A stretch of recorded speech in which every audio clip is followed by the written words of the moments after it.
Hello everyone, this is Arrow, and welcome back to Sundown Moon Up Podfics. Today we will be continuing Fuck Bullies by RandomWeirdCat, Chapter 10. Hitoshi's facade never fell. The calm and sweet grin on his face never fell, and he kept his eyes on the two villains.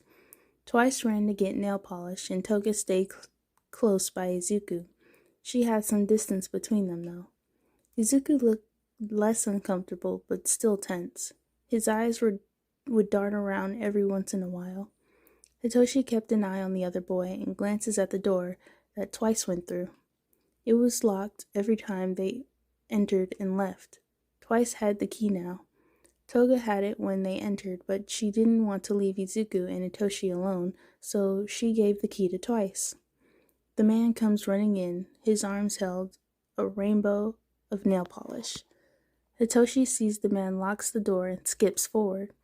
He places all the nail polish on Izuku's bed.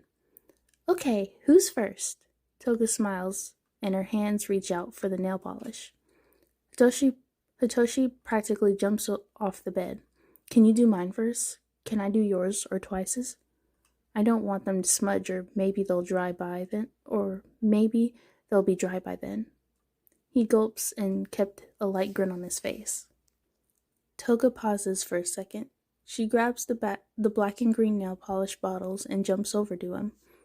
She pulls a small key from the inside of her sweater.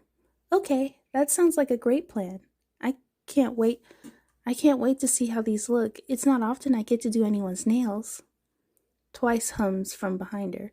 Yeah, Dobby won't let us. Shigaraki said he'll disown us if we go near his hands or his other hands. Compress also has gloves on, and Spinner, we kind of forgot to ask him. Jin began organizing the nail polishes and looks up at Izuku. What colors do you want next? Izuku glances back at Hitoshi. Purple? Hitoshi's cheeks blush, and he turns his head to hide his flushed cheeks. Oh, nice choice. The cuffs on his wrists fall down, and Toga pushes them to the side. She shakes the bottle and pats them over her palms. Okay, left or right first? He waits. Left, please. Okay. And he strikes. Knock, knock. Toga and Twice immediately look at him.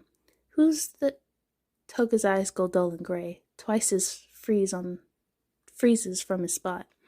Izuku's eyes widen and Hitoshi rushes up.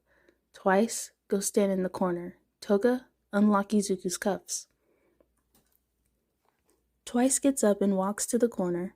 Toga gets up and walks over to Izuku. The boy holds his wrist out, and Toga puts a key in.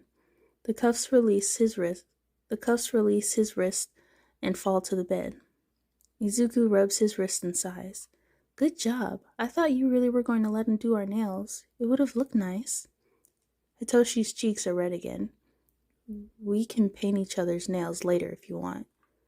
Twice, throw me the keys to the door. Twice quickly tosses the keys. Hitoshi catches them before they hit his face. Both of you go to sleep for 20 minutes. The two fall to the ground fast asleep. Izuku giggles and they quickly go to the door. Hitoshi twists the key and sees a long hallway in front of them. Let's go. They take off running through the hallway until they get to a bunch of doors. We've got to find an exit. They fumble with the keys to open the door, and finally it clicks open. They push the door open, and it leads into the woods. Fuck, Hitoshi says and glances over his shoulder. Okay, we've got to just run straight and hope for the best. If we're quick enough, we might... A noise behind them catches their attention. A purple portal opens behind Izuku. A hand reaches through the portal, and they see a proud-looking Dobby. Holy fuck, I was expecting this to happen sooner than this, but nice try. He raises his hand, blue flames spark alive. Izuku flinches and Hitoshi stands in front of him with his eyes full of fire. Fuck you.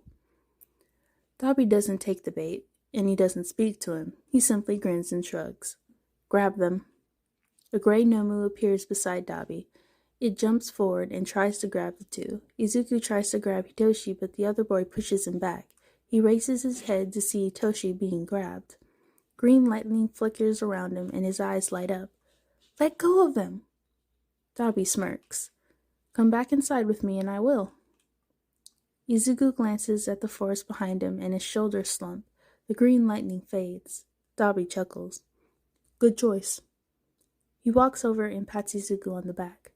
They walked back. The Nomu and Hitoshi follow behind. Izuku's head falls to his chest and he frowns. He glances back at Hitoshi. The other boy smirks at him. We were close. Dabi gently pushes Izuku forward. Toga and Twice aren't going to be happy when they wake up. You're going to have to make it up to them later. Toga might not be as offended as Twice, though. He pats Izuku again. Hitoshi tries talking to the Nomu. He never got a response, though. He gave up shortly and knew it was pointless. Shit. Dabi laughs. Shit is right. They reach the door and Dabi pushes it open. Twice and Toga are still passed out. He looks at the nail polish and groans. I told them that was a bad fucking idea, but nobody wants to listen to me. He grabs the cuffs on Izuku's bed and places them back on Izuku's wrist. It was a nice try, though. He grabs the cuffs from Hitoshi's bed and walks over to the Nomu. Come on, haven't we bonded? Hitoshi tries to taunt Dabi. Nomu, release him. The Nomu drops him. Dabi slams the cuffs on Hitoshi's wrist. We definitely aren't bonded yet. He pats Hitoshi's head. Dabi crouches down next to Twice and Toga and sighs. Dumbasses. Chapter 11. Toga and Twice were pouting and upset. They both sat underneath the bar and watched Kurogiri's legs as he made a few drinks and gave them some juice. Spinner was laughing. I told you so. Me and Dabi warned you. He continues to laugh. Toga lets out a cry. Shush! It's not our fault. Hito-chan played a mean trick on us. Tomura snorts. I can't believe you fell for that. Dabi grabs a drink from Kurogiri. I thought they were going to get a little forward, but they did well for their first escape attempt. He swishes the drink and takes a sip. Tomura shrugs. Too bad they didn't know we put cameras in the hallways and motion sensors in the doorways. He leaned against the bar and sighs. Twice perks up from under the counter. Hitoshi said his family was good, and his family helped him deal with his bullies. Tomura rubs at his tired eyes and glances at the TV screen. So, the only one who is fucked up is Izuku? Tomura questions with a raised eyebrow. It seems so, but there still might be a few problems with him. Dabi replies. He glances to see Toga's hair peeking up from under the counter. Kurogiri wordlessly hands them another drink. His parents are Eraserhead and Present Mike. They are good heroes. Should we give him back? He doesn't want to be here. Tomura mumbles under his breath. Dabi pats his back. Izuku wants to leave too. I don't think it's a good idea to give Shinsou back, but if that's what you want to do, we'll do it. Dabi said. He heard Tomura groan. This is difficult. We need to work on Izuku. Hitoshi might keep trying to fight against us. Tomura grabbed the hand next to him and places it back on his face. Fucking adult decisions. Spinner and Toga laugh. You want to flip a coin on it? Heads, we keep him. Tails, we give him back to Eraserhead? Tomura's shoulders slump. Anyone got a quarter? Atsuhiro stares at Hitoshi from his spot next to Izuku's bed. He compressed the stool and brought it in with him since Dabi said Izuku would be uncomfortable if he was too close, and the boy would have difficulties with saying back up. The purple-haired boy was staring at the door like he was planning to run, but he couldn't leave Izuku. He made a point earlier that he wasn't going to leave the other boy. Hitoshi's foot twitches and he glances at Compress. Izuku's voice interrupts them both. So, the League is just going to keep us? Atsuhiro frowns from behind the mask. In a way, yes. Nobody's going to kill us? No. Okay. Izuku sat back. He tried to start a conversation, but he didn't really know how with Compress. He's been uncomfortable since the man walked in, and it's not like he was going to be rude and tell him that. Earlier, Dabi took the upset and betrayed Twice in Toga, and they switched with Compress. The man hasn't really said anything. But the second a marble appeared in his hand and a stool appeared out of the marble, Izuku wanted to ask so many questions. The uncomfortable air kept him silent, though. His eyes watched as Compress moved his fingers. A small marble slides around his fingers. They danced between them and moved with his knuckles. Izuku subconsciously leaned forward to watch.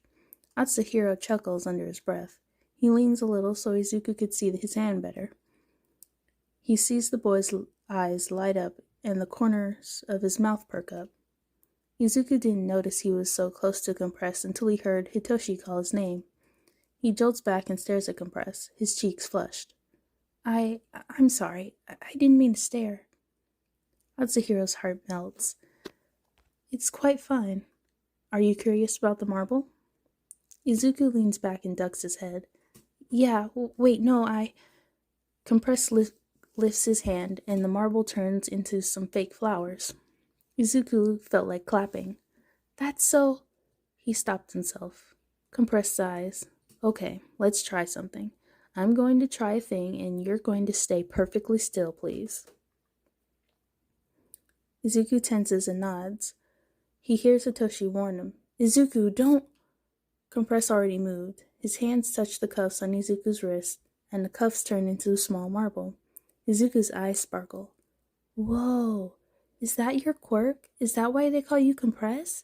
Can you turn people into marbles? That would be so inconvenient. You would make a perfect hero. You'll be able to get rid of all the rubble in case a building falls or the villain is... Compress laughs. The boy didn't even realize he could try and attack him with how close he was. That was a lot. I don't mind listening and answering some of your questions if that's okay. He touches Izuku's arms, and the cuffs appear again. Hitoshi sighed, and a creak was heard. Compress glances to see the boy laid back into the bed. You wouldn't mind? I'm not annoying? Izuku's voice was quiet, and it made Atsuhiro smile. No, you wouldn't be annoying at all. You can ask as many questions as you want, and I will answer them if I can. Compress leans a little closer and reaches up for his mask. He compresses it, and they all watch it turn into a marble. The questions began, and Compress answered them all with a grin. All right, everyone, that was chapters 10 and 11 of Fic Bullies. I hope everyone has enjoyed. Thank you for listening, and I'll see you all soon. Bye.